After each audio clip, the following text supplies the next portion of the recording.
Universalists are not a creedal, we are a non-creedal, religiously liberal faith tradition.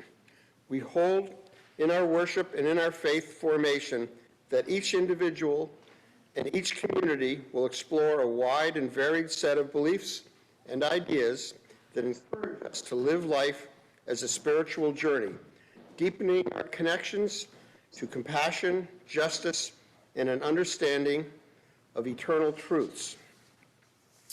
Our interim minister, the Reverend Abigail Stockman, is not with us today. She preaches every other, twice a month. If you have any questions about our Unitarian Universal or First Parish Church, please don't hesitate to be in touch with her or with the office.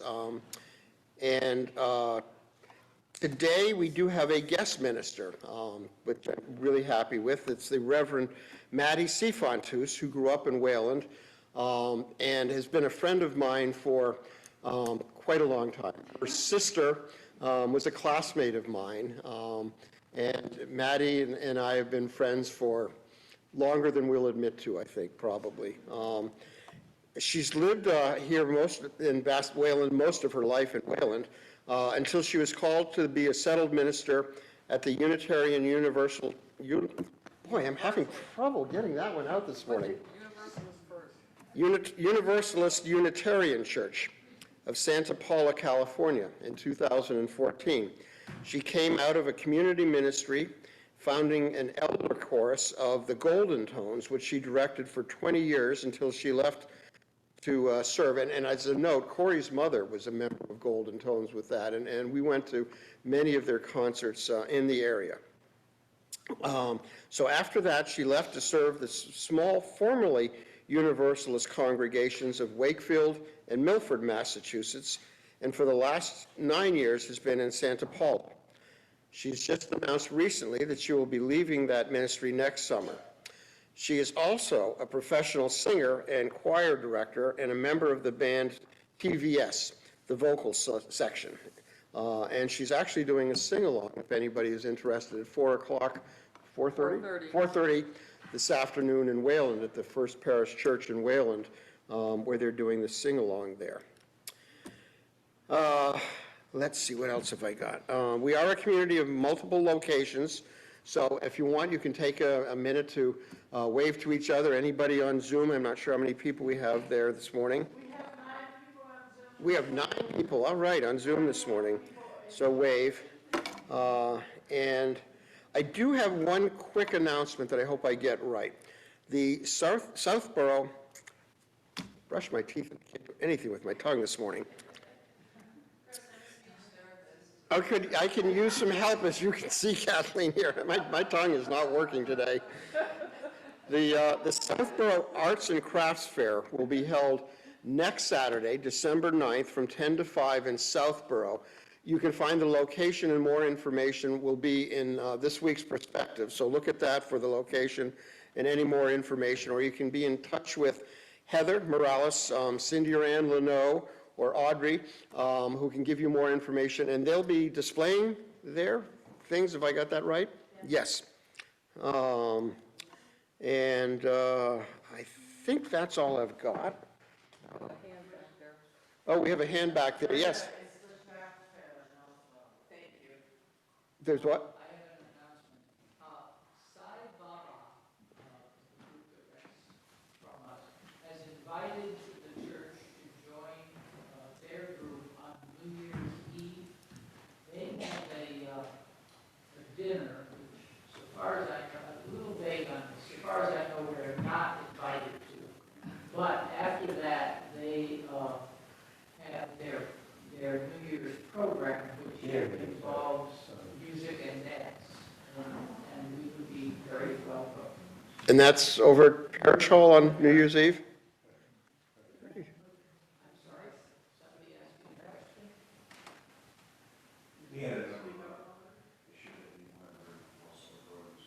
question? Gordon? Please use the mic.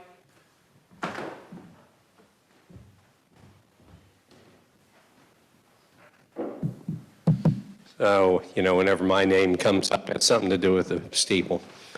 And indeed, we have a contractor who's going to start work tomorrow and work this week, other than the morning tomorrow. It looks like a sunny week. So, and he's going to do things on the outside of the steeple to stop leakage.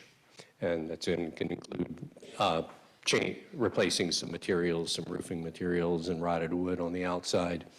It's no structural work, it's just the outside. But anyway, he's going to use yellow caution tape around part of this, the front of the meeting house, and put his trailer over here somewhere. It shouldn't affect the school, although the way the school people respond to it, I can't guess, but he's not going to be doing anything on the parish hall. Anyway, that should go on this week. I mean, the work will be done when it's done, but that's pretty much what I can tell you. So anyway, just be aware of that. Don't plan to come into the church through the front all week. If you have to come in to this building, use a rear door. Thank you. Oh, that's great news. Thanks, Gordon.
I think I'll say before I sing this that when this carol was written that she just so beautifully played, thank you, it was paired with a different tune.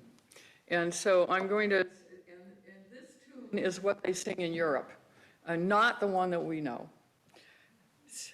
So, it's a traditional English tune. It was adapted by Arthur Sullivan back in the day. It came upon the midnight clear, that glorious song of old, from angels bending near the earth to touch their harps of gold. Peace on the earth, goodwill to men, from heaven's all gracious King. The world in solemn stillness lay, to hear the angels sing. My opening words are by Waldemar Argo.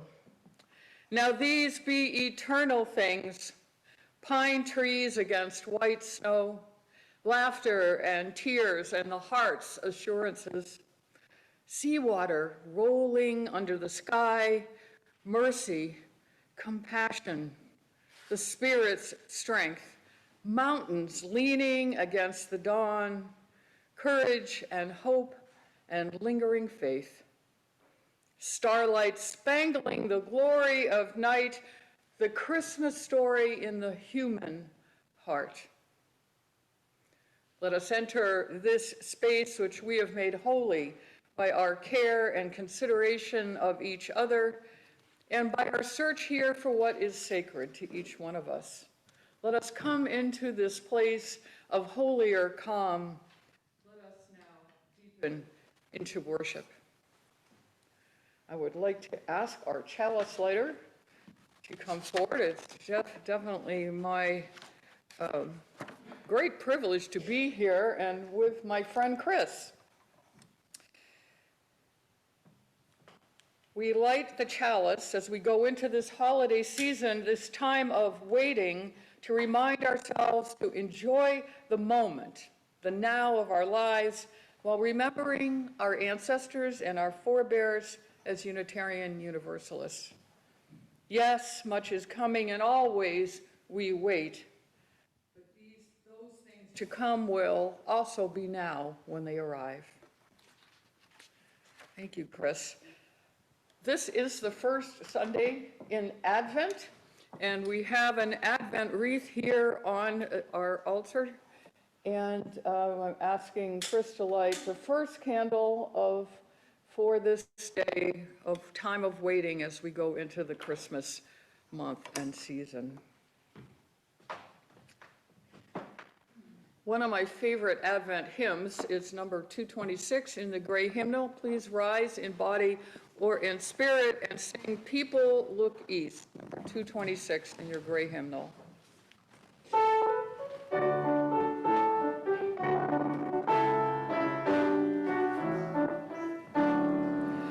People look east, the time is here, of the crowning of the year. Make your house fair as you are able, bring the hearth and at the table. People look east and sing today, love the guest is on the way. Let be glad the earth is fair, when the seed is planted there. Give up your strength, the seed to nourish, that in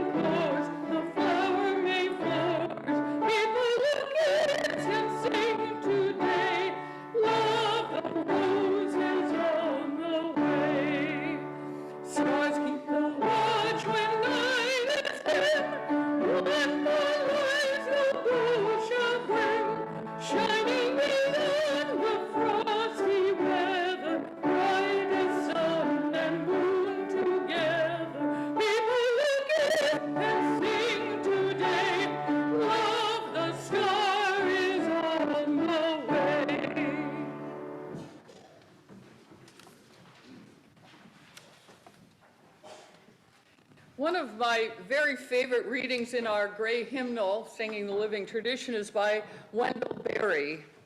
Perhaps you know it. It starts, "We clasp the hands of those that go before us and the hands of those who come after us."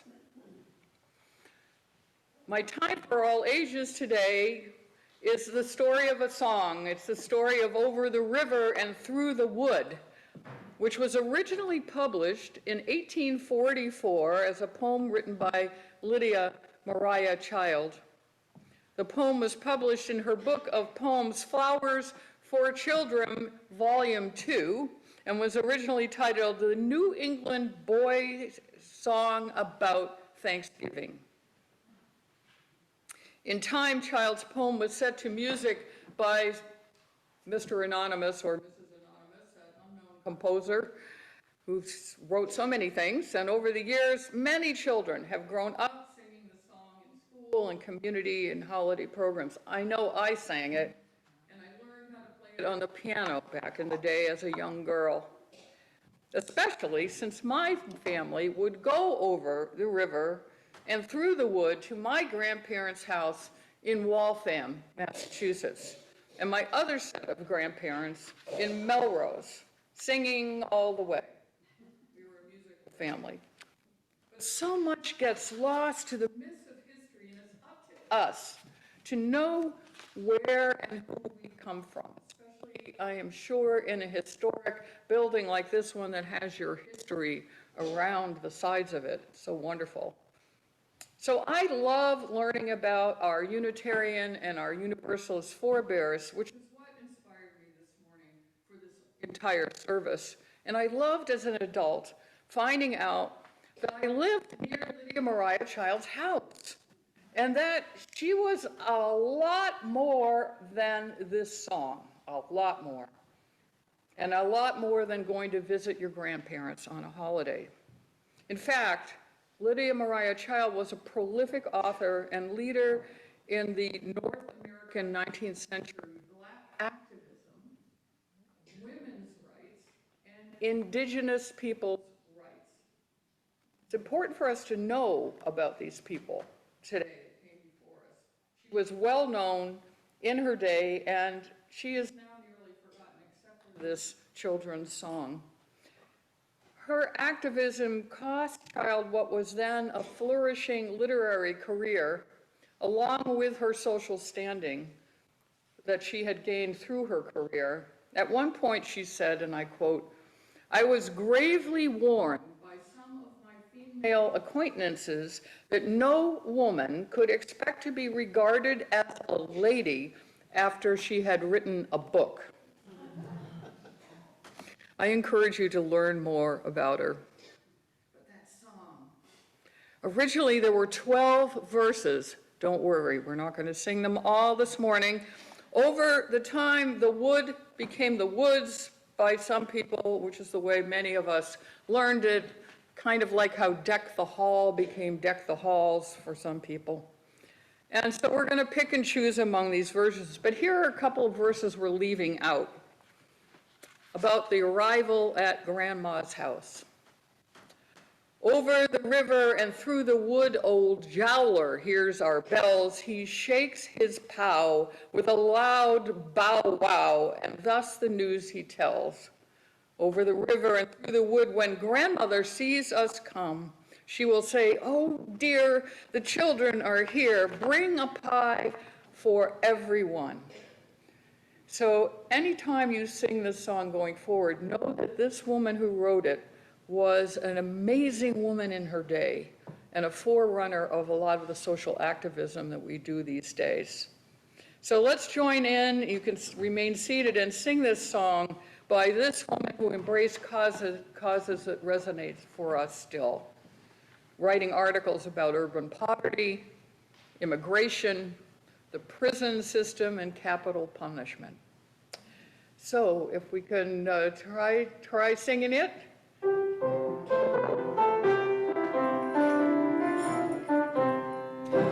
Over the river and through the wood, to grandfather's house we go. The horse was away to carry the sleigh to white and drifted snow.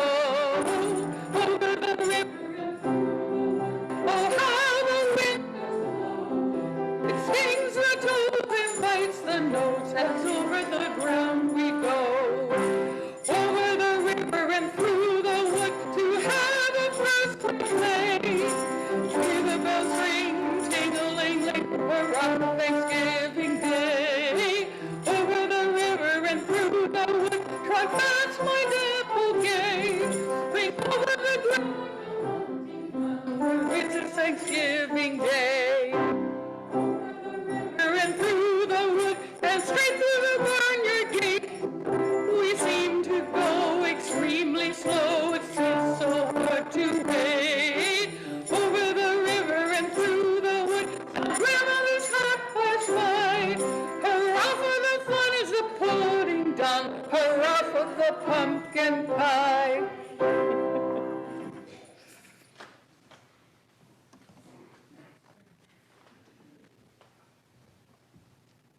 That was fun.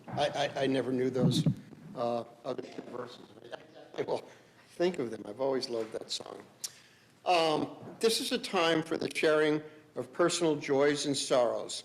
It is a ritual. Christmas come, its great star glow on quiet city ports of snow. Let Christmas come, its table gleam, love born again, the truth of dream.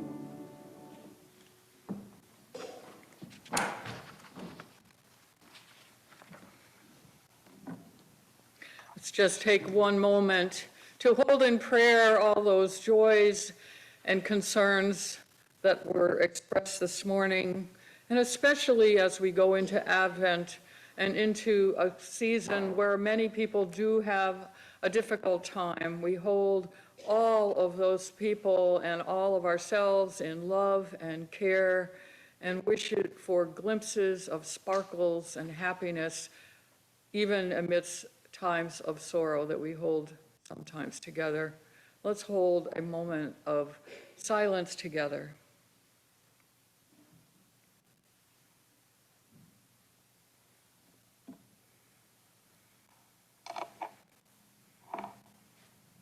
Blessed be.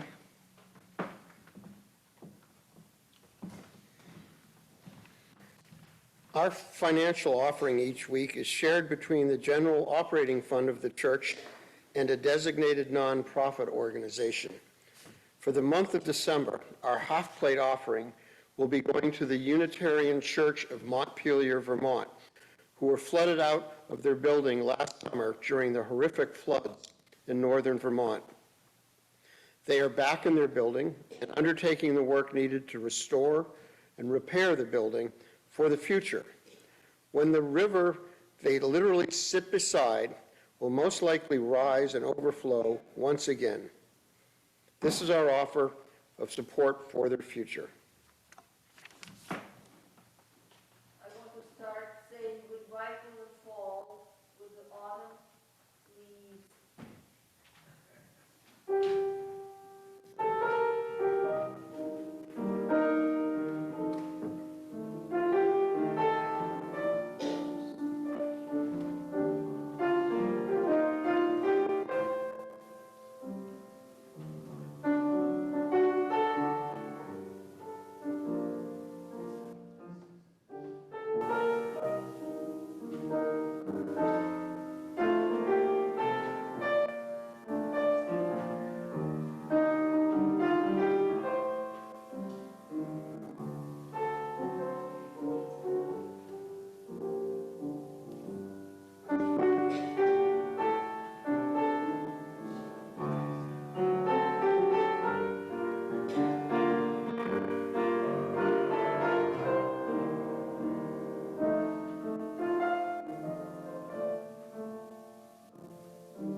Our man of the hour this morning is Edmund Hamilton Sears, and he was writing in the mid-1800s, so I'm giving a sort of disclaimer about an apology for his language, but they didn't know that we were going to be changing genders and all sorts of things. So I'm keeping it the way he wrote it this morning. The first is an excerpt from some notes that he took when he was a student at Harvard Divinity School back in the day. They were taken by Dr. Channing, who was the most famous Unitarian of the time, from probably around 1836. And as it did at the time, it started with a quote from the Bible, "Thou shalt love the Lord my God with all my soul and with all my strength and with all my mind." And these are the notes he took. Religion is natural to the human mind. God could not have required our love and veneration unless they were suited to our capacities. Religion is not a foreign growth. It is not exotic. Every man is naturally a religious man. And he goes on in that kind of a vein. The second excerpt was from something he wrote called Revolution and Reform. So this is 20 years later, and was from a Sunday service in Wayland on June 15th, 1856. So imagine when this was. The Civil War was coming soon, what was going on in our country. Revolution is God's remedy when a people are past reform and need punishment. It is the cup of divine anger when chasms yawn everywhere, brother is set against brother, the business of life is at an end, the human heart runs gall, and no man knows but the ground will open under his feet the next moment. It is not likely that God will throw away 300 years of history. It is not likely that a resurgent barbarism will bear us back to the Middle Ages. But if it comes to that, if the encroaching and brutal oligarchy of slavery is to be fixed finally upon our necks, and freedom and light and education and thriving industry and art and science and letters and invention and Christianity itself must go down before it. National retribution must follow national crime persevered in and unrepented of. And it, meaning the Civil War, may come as a reward for all our servility and compromises with wrong. Because we have joined hands with oppression, because we have hunted the poor man and the unprotected woman through our streets and fields, because we have put wicked men in high places to promote selfish interests, sacrificing justice to trade and humanity to commerce. Every time we have dallied with the slave power, we have sown the wind, and every year it becomes more certain that we shall reap the whirlwind. 1856. Some things haven't changed a lot.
Thank you for that, choir. That was wonderful, and I suspect many of you may know that Jingle Bells was also written by a Unitarian, James Pierpoint. He moved from Medford to down Savannah, Georgia, where they call their church down there the Jingle Bell Church.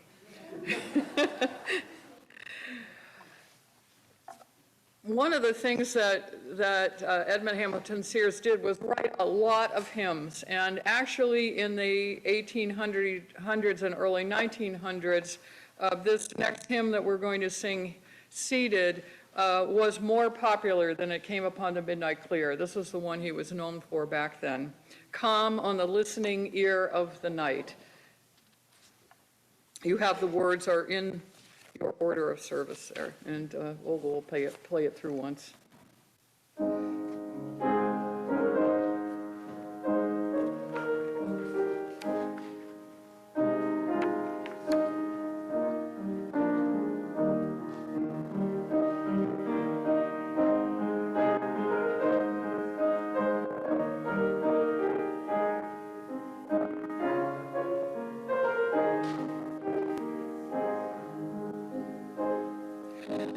Come on the listening ear of night, come heaven's melodious strains, where wild Judea stretches far her sacramental plains.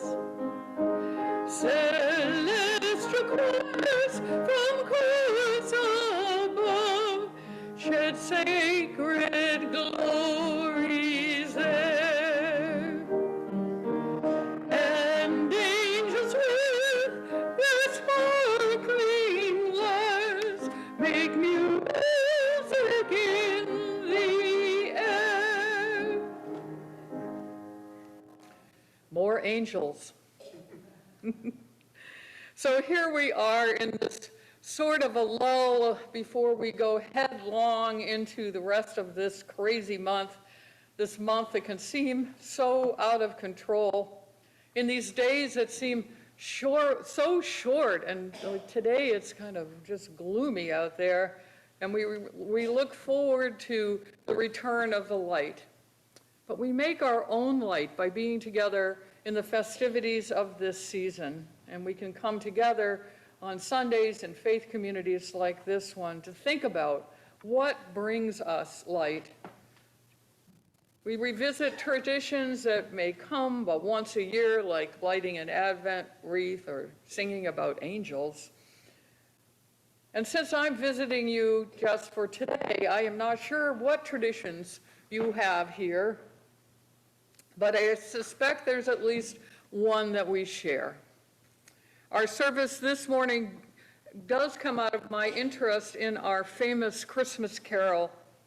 And no, I don't mean Jingle Bells that we just had sung by us, which was written in 1857, similar time frame.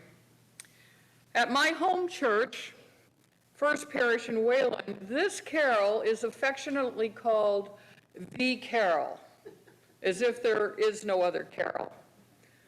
This church claims it because it was written by their former minister, or my former minister, Edmund Hamilton Sears, during his tenure in Wayland. And there's all kinds of myths about whose house it was sung in the first time, or when it was first sung in that church building, which is the same church building they have there. So some years ago, I got interested in the life and the ministry of this person, this Edmund Hamilton Sears, and especially with his connection to his ministry in Wayland. I grew up in Wayland, several hundred yards from a road named Sears Road. I had no idea what that meant then. And eventually I realized that a cellar hole I used to play in with my friends was actually the site of part of Sears's home, long forgotten.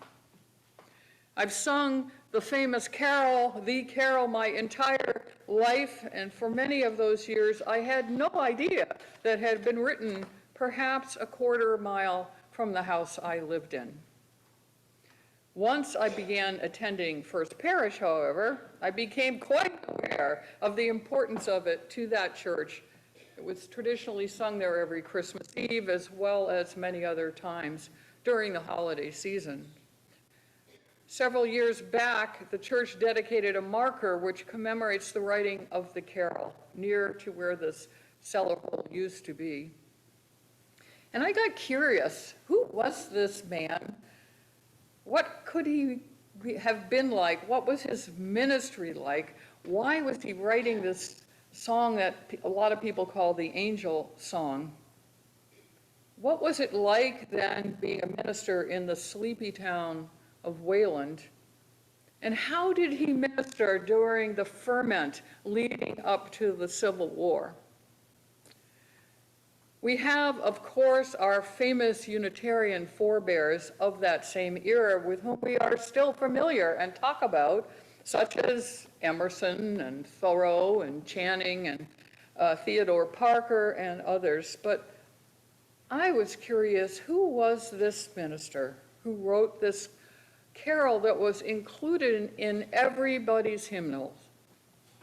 To this day, you'll find it came upon the midnight clear. And a kind of an aside, I had a very practical reason to be interested in Old Sears.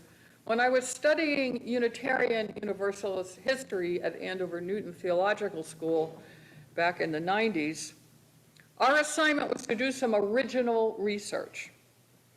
So I thought I'd make it easy on myself and pick the local boy, someone local, no driving into Harvard Divinity School or doing all kinds of going around the back roads of New England in search of old Universalists buried in the dust of history. If I picked Sears, all I'd have to do is look in the archives of First Parish in Wayland and the files of the Wayland Historical Society. Or so I thought. Then there was what actually happened. It turned out that I discovered some booklets in the files of the Historical Society that had been mislabeled for probably 100 years. No one had ever really looked at them, at least no one that had a theological background. Turns out that what they were not the pulpit notes from his office from when he was the minister in Wayland, but his notes from Harvard Divinity School at a very famous time in Unitarian history when Channing was preaching. And let me tell you, it was interesting. I had to wear white gloves and sit down, and I had to transcribe his handwriting, which was almost impossible to read, and he had a sort of a made-up shorthand that he did himself. So, you try to find the easy way out, and, this can be what happens sometimes in life, right? So just a little bit about him. I could talk on and on about him, but I don't think you need to know that much. He was born in Sandusford, Massachusetts, which is out sort of near, not quite as far as Stockbridge, but in that southern part of Massachusetts, where the hills are kind of, you can picture his angels above the hills that he wrote about back then. And when he was a kid, he liked to make up sermons and poetry for his own amusement. Must not have been a lot else to do. He lived on a farm, worked with his dad, but his dad realized pretty soon on that he had a very kind of intellectual son, and he was kind of shy. He used to have dreams by night once he moved east from there of those hills, and that some of both of it came upon the midnight clear, which we'll end with, and come on the listening ear of the night, sort of evoke that locale where he grew up. He eventually went off to Westfield Academy, Union College, and finally he went to Harvard Divinity School. And he was a quiet, kind of reserved student. He didn't really want to be too much into the what he called the sordid, practical, unlovely things of life. But he had a kind of light in his eye. It was described, and a tossed back of his head, and sort of a New England mouth that indicated some very strength of character. He went after he graduated from Harvard Divinity School, he went to the frontier. Now, the frontier back then was Toledo. And so he was in Toledo, and then he got called to Wayland, to what was then called the First Congregational Church and Society. And he was ordained there in 1839. He reminisced in his later years that at the time of his graduation from Harvard Divinity School, I'm going to quote him now, many of my classmates sought metropolitan positions, and some have become famous. I never had this ambition. The quiet beauty of Wayland with its sylvan life and little parish drew me strongly. So he loved living there and reflecting there, but then he had a small family. His family started to grow, and he wasn't making a lot of money. So he decided to look for a bigger parish, which was First Congregational Church in Lancaster, with its fancy Bullfinch meeting house. So he went there, and it was a very active church and large, and he was happy there for 6 years. But despite a successful minister there, his health failed. They think perhaps he had what we now call a nervous breakdown. And a particular difficulty for him was the frailty of his voice. So now we have all these wonderful microphones and things, but imagine a man with a very quiet voice speaking in the Bullfinch meeting house, which is very large. So he moved back to Wayland, and he lived on a small farm on Plain Road. And the buildings were destroyed by fire after he moved, leaving that cellar hole where I was a little kid who used to play in there. He also, at the end of his life, moved to the Weston Church. After he retired from Wayland, he went to Weston to help who was an aging minister who was over there now. But despite he was only remembered today for writing It Came Upon the Midnight Clear, he was well known in his day as a writer on religious themes. He had a number of books. He wrote many sermons and discourses. And during the years of the anti-slavery movement and the Civil War, Sears composed several songs that were widely quoted, particularly one written on the death of John Brown. The New York Evening Post said that he held convictions and made statements which commanded the assent of thoughtful and cultivated persons outside of the religious body to which he belonged. So his work spread beyond his Unitarian origins. Sears' love of and gift for poetry began in his youth in those hills. He loved Wordsworth. Wordsworth was his favorite poet. And he loved thinking about poems as he would bring his cows down the pasture paths. And he had a logical mind, but he wasn't a visionary. He sought after the spiritual truth, but confirmed it by reason. So this is the early days of the Unitarians then. His style was poetic, but with strong religious feeling, and no conclusions are reached that are not logically defended and maintained. I love this next bit of information. He was in sympathy with the early leaders of the Unitarian movement, some of the names I've mentioned. But no one could say that he had been led by them, as he reached his own conclusions and reasoning independently. For Sears, the one central idea of Christian theology was the Logos doctrine, that the Word was made flesh and dwelt among us. And hence, there was in Christ, the divine, which is the way he would have been speaking about it back then, its fullness as well as human. So completely human and completely divine. That would be the way they would have talked about it back then. So it's so interesting to think about all that. and think about how he moved on from, how we moved on from there. He didn't often raise secular themes, excuse me, from the pulpit, but he was very much possessed about raising the quality of education in our country back then, and the anti-slavery cause. Excuse me. And he was an active member of every community he lived in, and was very much involved in the fugitive, revoking the fugitive slave law. One of his particular friends in Wayland was the renowned author and activist Lydia Maria Child.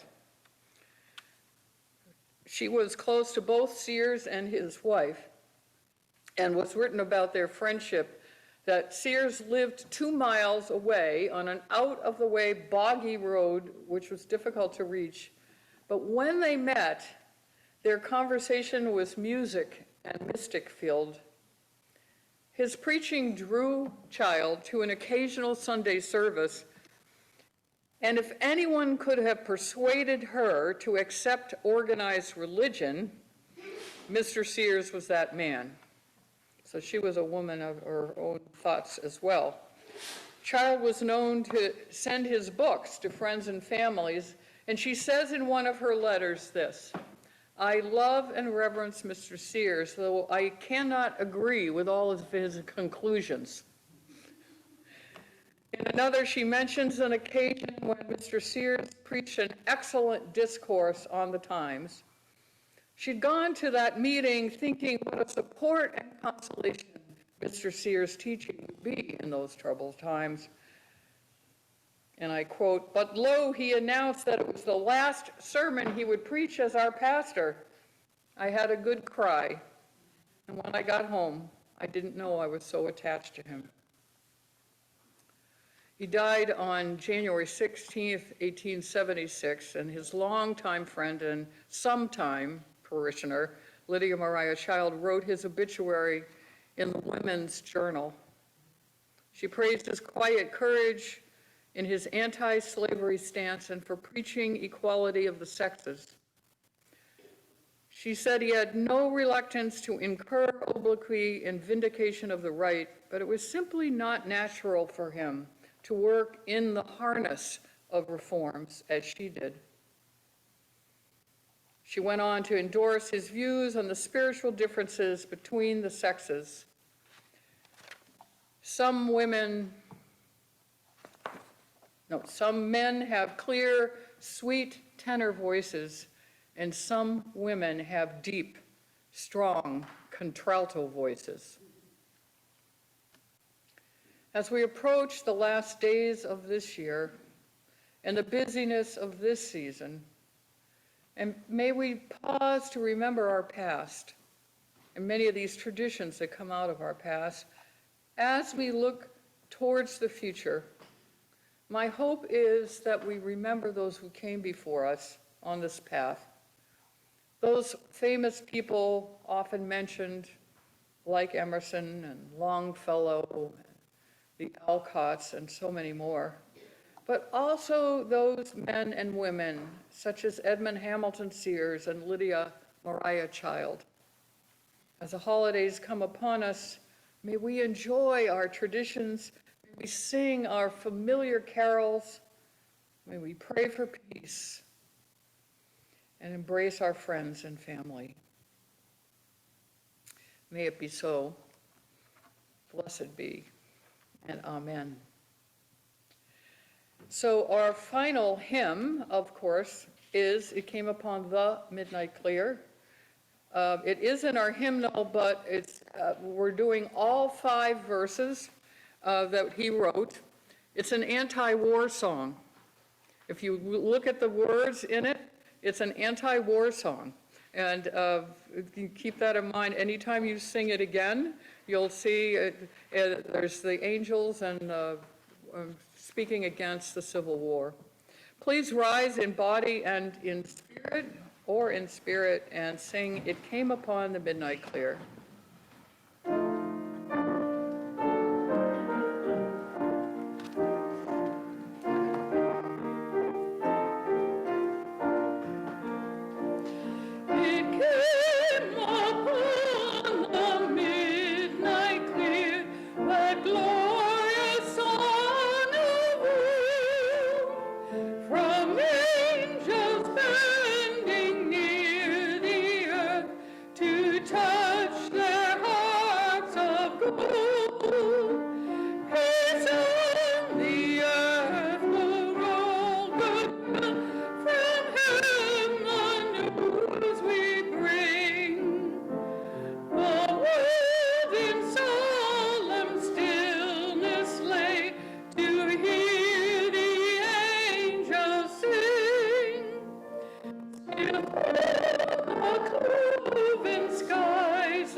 In this season where the nights are longer and the days are shorter, help us to be patient with the arrival of new seasons and new beginnings.